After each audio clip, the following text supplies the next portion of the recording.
Gilles Ducroux. Voilà, j'habite Lantigné, je suis exploitant depuis 1977, ça fait déjà quelques jours.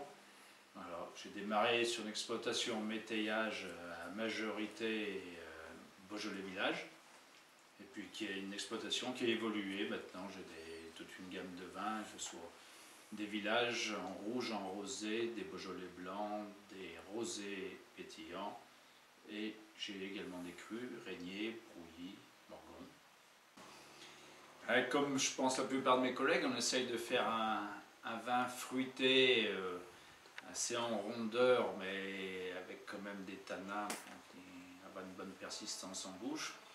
Donc après, c'est vrai que selon les sols et les appellations, on n'aura pas les mêmes types de produits au final. C'est vrai qu'en Beaujolais Village, je vais plutôt jouer la carte village, un vin plus facile à boire, qu'on boit surtout au bar ou comme ça dans la journée, et les crus peut-être plus au cours d'un repas. On a l'habitude de boire les Beaujolais jeunes, donc c'est vrai que moi j'ai encore pas embouteillé les 2011. J'ai des 2010 en bouteille, mais je vais vous faire goûter un Morgon 2009. Super, allez, je suis.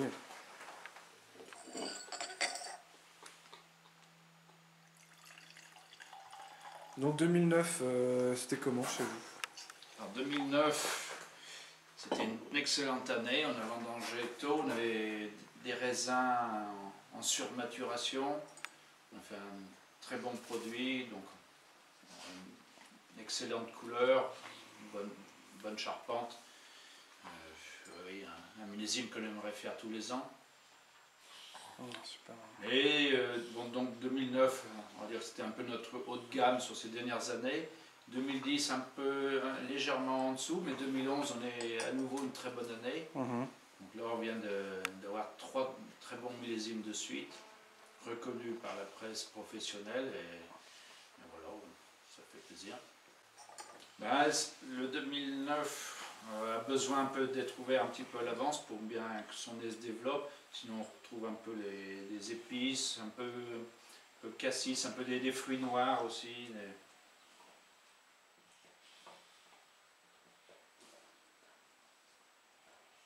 Ouais, super. C'est assez fin en fait, hein. On n'est pas sur l'exubérance ou Oui. le... Je cherche jamais l'exubérance, au contraire. Je veux quelque chose de, oui, de fin, d'agréable à boire. Quand on a fini de boire un verre, qu'on a envie d'en reboire un autre.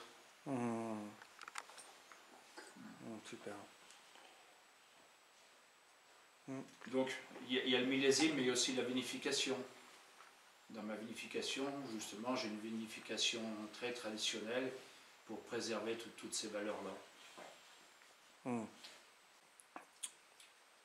Il est à la fois friand, on sent l'origine du terroir, où là on est plutôt sur des sols riches en fer et manganèse.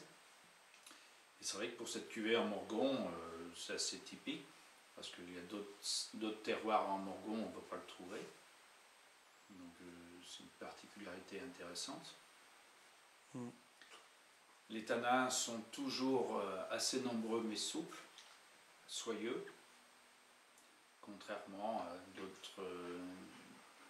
d'autres de mes vins où ce sera plus friand. Voilà, souvent,